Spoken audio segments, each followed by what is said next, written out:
வணக்கம் நேயர்களே, வெற்றி நிச்சயம் நிகழ்ச்சிக்கு உங்களை வரவேற்கிறேன். இதுவரைக்கும் வெற்றி நிச்சயம் நிகழ்ச்சியில ஒரு சப்ஜெக்ட்கான டீச்சர்ஸ் எப்படி +2 பொதுத் தேர்வை சந்திக்கவிருக்கும் மாணவர்கள் ஆன்சர் பண்ணும், எப்படி சுலபமா மதிப்பெண்கள் வாங்கலாம், எப்படி ஜஸ்ட் பாஸ் ஆகணும், எப்படி ஆவரேஜ் ஸ்கோர்ஸ் வாங்கலாம், எப்படி முழு மதிப்பெண்களை பெறலாம் அப்படிங்கறத சப்ஜெக்ட் ரீதியா உங்களுக்கு சொல்லியிருந்திருப்பாங்க. ரொம்பவே யூஸ்ஃபுல்லா இருந்திருக்கும் அப்படின்னு நம்புறேன். ஆனா இன்னைக்கு வெற்றி நிச்சயம் லைவான ஸ்பெஷலான எபிசோட்ல முனைவர் திரு ரங்கராஜா அவர்கள் KCG காலேஜ் ஆஃப் டெக்னாலஜியினுடைய பிரின்சிபல் நம்ம கூட இருக்காங்க. எப்படி ஈஸியா மதிப்பெண்கள் வாங்கலாம், +2 பொதுத் தேர்வுல மாணவர்கள் எப்படி அப்ரோச் பண்ணும் அப்படிங்கறதுக்கான சில குறிப்புகள் தரவிருக்காரு. ரொம்பவே முக்கியமானது. ரொம்ப நன்றி சார் நீங்க வந்ததுக்கு. அண்ட் முதல்ல சார், இப்போ +2 பொதுத் தேர்வு அப்படின்னாலே எல்லாருமே டென்ஷன் ஆகக்கூடிய ஒரு விஷயம் ஈஸியாவே, ஏன்னா லைஃப்ல இதுதான் கெரியரை நோக்கி முதல் ஸ்டெப். சோ இத நீங்க எப்படி பாக்குறீங்க, மாணவர்கள் எப்படி பார்க்கணும்னு அறிவுறுத்துறீங்க?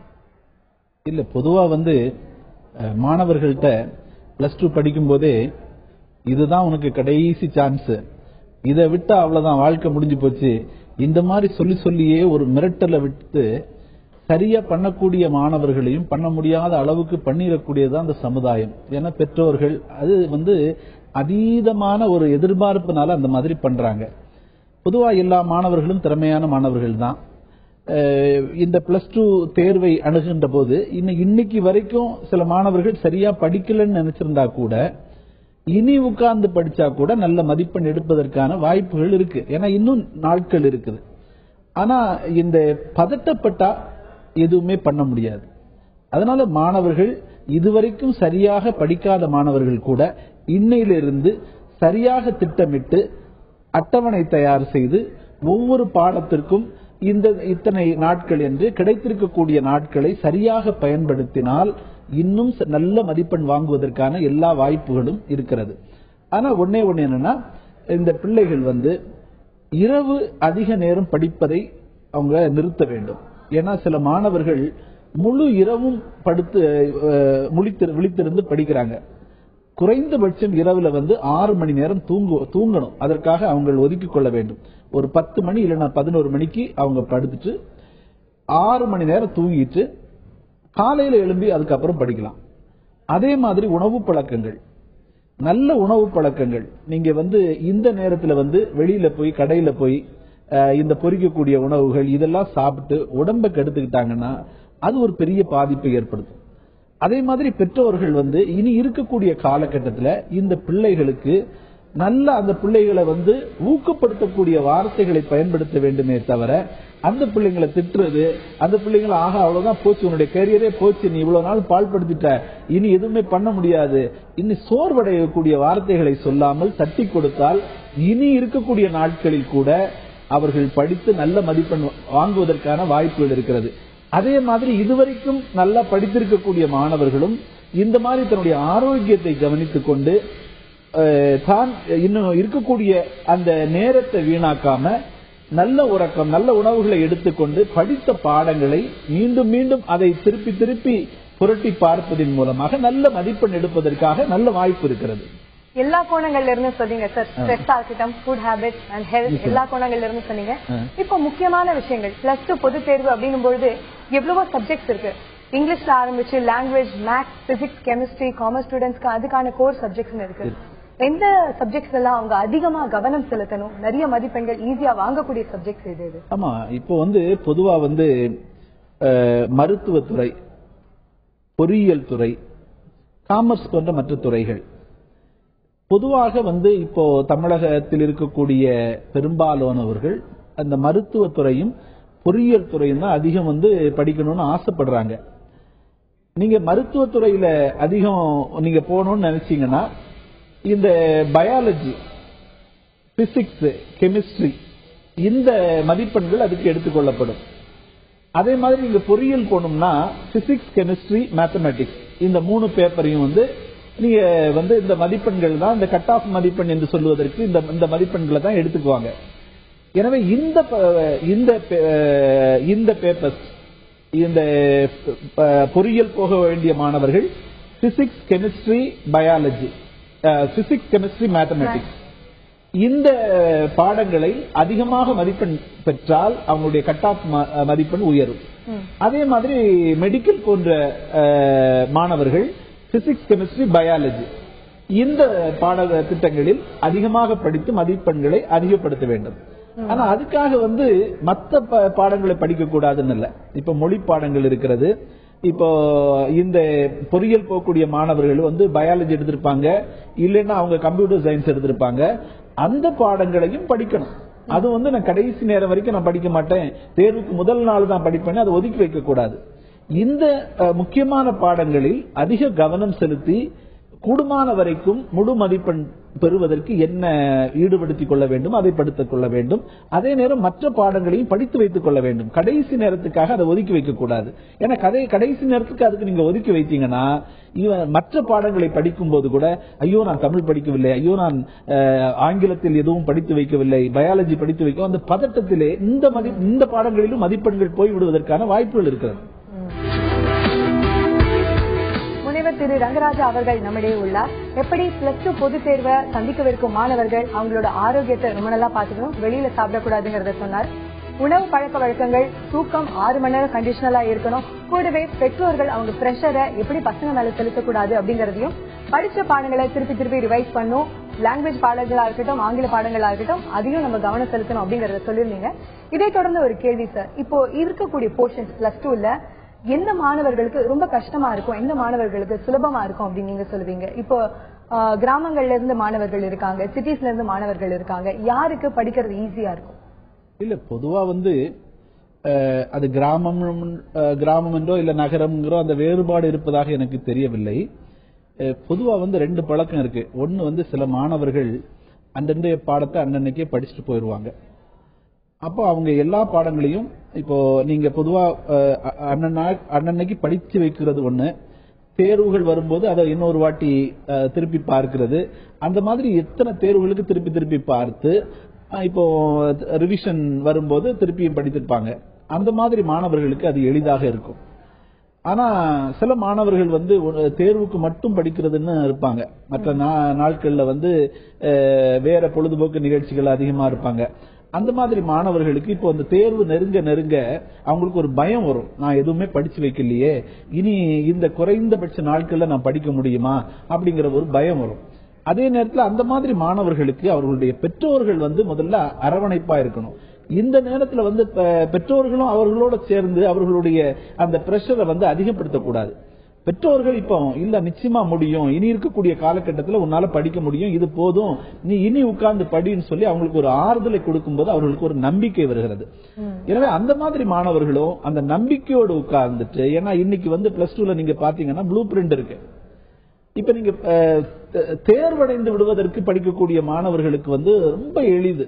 அந்த ப்ளூ பிரிண்ட வச்சு படித்தாலே குறைந்தபட்சம் இருக்கக்கூடிய அந்த பாடங்களை படித்தாலே அவங்க பாஸ் ஆகிவிட முடியும். அதே மாதிரி அதிக மதிப்பெண்கள் எடுக்கணும், இப்போ 100க்கு 100 எடுக்கணுங்கிற மாணவர்கள் நிச்சயமாக அவர்கள் இதுவரைக்கும் நல்லா படித்திருப்பாங்க. தாங்கள் படித்த பாடங்களை இப்ப இந்த தேர்வுகள் இருக்கு, இந்த ரிவிஷன் டெஸ்ட் இருக்கு, இந்த ரிவிஷன் டெஸ்ட்ல நம்ம எங்க தவறுகள் போட்டிருக்கோம்னு அவங்க அதை நோட் பண்ணி வச்சுக்கணும். அந்த மாதிரி அடிக்கடி தவறுகள் வரக்கூடிய பகுதிகளை அவர்கள் திருப்பி அதை கொஞ்சம் இன்னும் ஒரு வாட்டி படித்து பார்க்கணும், எழுதி பார்க்கணும். எனவே இது கிராமம் என்றோ நகரம் என்றோ அந்த மாதிரி வித்தியாசம் இல்ல. நம்ம எப்படி படிக்கிறாங்க, ஏன்னா எல்லா மாணவர்களுக்கும் ஒரே மாதிரி ஆற்றல் தான் இருக்கு இல்லையா, அதை எப்படி பயன்படுத்திக்கிறாங்க என்கிறதுல தான் வித்தியாசம். அவங்களோட சைடுல அவங்களோட முயற்சி நிச்சயமாக. ஓகே, இப்ப நம்ம இடையே ஒரு காலர் இருக்காங்க, ரங்கராஜ் சென்னையில இருந்து கால் பண்ணிருக்காங்க. வணக்கம் ரங்கராஜ் சார். வணக்கம் சார். வணக்கம் சார். ரங்கராஜன் சார், முனைவர் ரங்கராஜன் சார், வணக்கம் சார். வணக்கம் சொல்லுங்க. நான் ரங்கராஜ் பேசுறேன், சென்னையில இருந்து. வணக்கம் சொல்லுங்க சார். நல்லா இருக்கீங்களா சார்? சொல்லுங்க சார். ரொம்ப சிறப்பா அருமையான பதில் சொல்லிட்டு இருக்கிறீங்க, ரொம்ப அருமையான எக்ஸலண்டா நீங்க பதில் சொல்லிட்டு இருக்கிறீங்க. நன்றி. இந்த கொரோனா காலத்தில் மாணவர்கள் எப்படி பாடங்களை படிப்பதற்கு திட்டமிட வேண்டும்? ரொம்ப அருமையா கேட்டீங்க. சரிங்க சார், சொல்லுங்க சார். ஆமா, அதாவது நான் முதல்ல சொன்னது மாதிரி இனி இருக்கக்கூடிய இந்த நாட்கள்ல ஒரு சரியான அட்டவணையை அவர்கள் தயார் செய்து கொள்ள வேண்டும். இப்ப எத்தனை பாடங்கள் இருக்கிறது, அந்த பாடங்கள்ல அவர்கள் எந்த பாடங்களை நல்லா படித்து வைத்திருக்கிறாங்களோ அதுக்கு குறைவான நாட்கள், எந்த பாடங்களை அவங்க சரியா படித்து வைக்கலையோ அதுக்கு அதிகமான நாட்கள் போட்டு ஒரு அட்டவணையை தயார் செய்து கொள்ள வேண்டும். இப்ப நீங்க ஒரு நாளை எடுத்துக்கொண்டால் அந்த நாள்ல நான் சொன்னது மாதிரி இரவு நேரத்துல ஒரு 10-10:30 மணிக்கு படுக்க போகணும். ஒரு 6 மணி நேரம் முடிச்சு காலையில எழும்பி காலையில கொஞ்ச நேரம் தொடர்ச்சியாக வந்து ஒரு 6-7 மணி நேரம் உட்காருவதையும் தவிர்க்க வேண்டும். ஏன்னா வந்து ஒரு 2 மணி நேரம் 3 மணி நேரம் உட்கார்ந்து படிச்சா அதுக்கப்புறம் கொஞ்சம் ஒரு ஓய்வு எடுத்துட்டு அதன் பிறகு வந்து ஏதாவது கொஞ்சம் சாப்பிட்டுட்டு இல்ல குடிக்கக்கூடிய அடிக்கடி தண்ணீர் குடிக்கணும். அது ரொம்ப முக்கியம். நீங்க படிக்கும் போது கூட பக்கத்துல தண்ணி வச்சுட்டு ஒரு அரை மணி நேரத்துக்கு ஒரு வாட்டி தண்ணி குடிக்கணும். கொஞ்சமாவது தண்ணி குடிக்கணும். குடிச்சிட்டு நீங்க ரொம்ப ஒரு 6 மணி நேரம் ஒரு சப்ஜெக்ட் எடுத்து வச்சுக்க கூடாது. ஒரு 3 மணி நேரம் முடிஞ்சாச்சுன்னா அதுல ஒரு பிரேக் எடுத்துக்கணும். அதுக்கப்புறம் வந்து இன்னொரு 3 மணி நேரம்னா இன்னொரு பாடத்தை படிக்கணும், மாற்றி படிக்கணும்.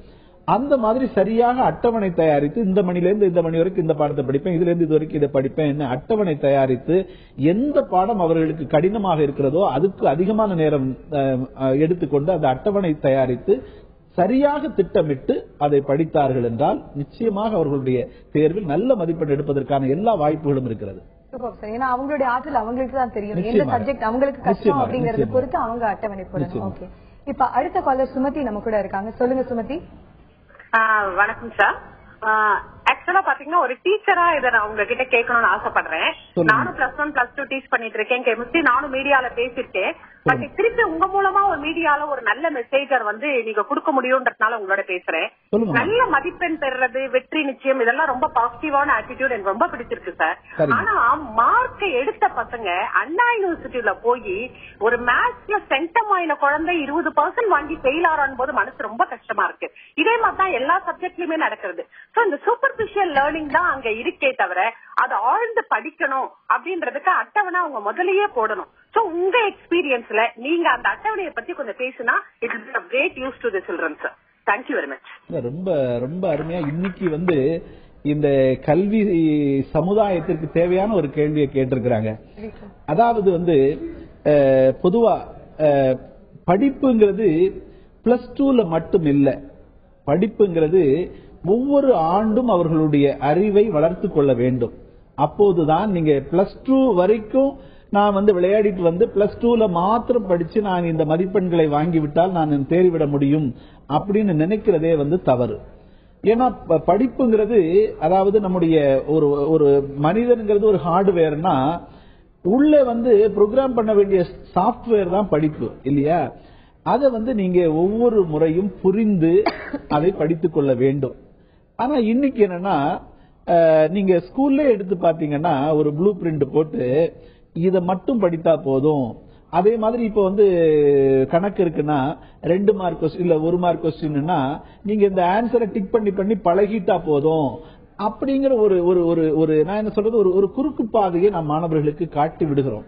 ஆனா கடைசி நேரத்துல வந்து உட்கார்ந்துட்டு நீங்க அதெல்லாம் பண்ணக்கூடாதுன்னு நான் சொல்ல தயாராக இல்லை. ஆனால் இது வந்து நீண்ட காலமாக அவர்கள் படிக்கும் போதே புரிந்து படிக்கக்கூடிய ஒரு சூழ்நிலையும் அவர்களுக்கு புரிய வைக்கக்கூடிய ஒரு சூழ்நிலையும் ஆசிரியர்களும் பெற்றோர்களும் அந்த மாணவர்களும் ஈடுபட வேண்டும். அப்படி ஈடுபட்டால் நிச்சயமாக அவர்கள் கணக்கிலும் சரி மற்ற எல்லா பாடத்திலும் அவர்களுடைய புத்தியில் அதை சேர்த்து வைத்திருப்பார்கள்.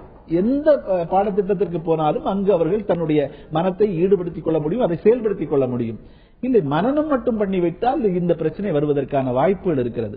Very true sir. Applied knowledge அப்படிங்கறதே இல்லாம போயிடும் பசங்களுக்கு, மக்கடிச்சு படிச்சு பழகிட்டாங்க. முனைவர் திரு ரங்கராஜா அவர்கள் பல குறிப்புகள் கொடுத்திருக்கீங்க சார். இது வரைக்கும் ஹெல்த்தா இருக்கட்டும், அவங்களோட ஸ்லீப் ரொட்டீனா இருக்கட்டும், எப்படி டைம் டேபிள் போட்டு படிக்கணும் அப்படிங்கறத கிளியரா சொல்லிருந்தீங்க. இப்ப அடுத்ததா அபிராமி சென்னையில இருந்து கால் பண்ணி அவங்களோட டவுட்ஸை கேட்கவிருக்காங்க. வணக்கம் அபிராமி. வணக்கம் அஸ்வினி, நான் ஒரு ஸ்டூடெண்ட். உங்களுடைய டவுட் என்ன அப்படிங்கறத சார் கிட்ட கேளுங்க.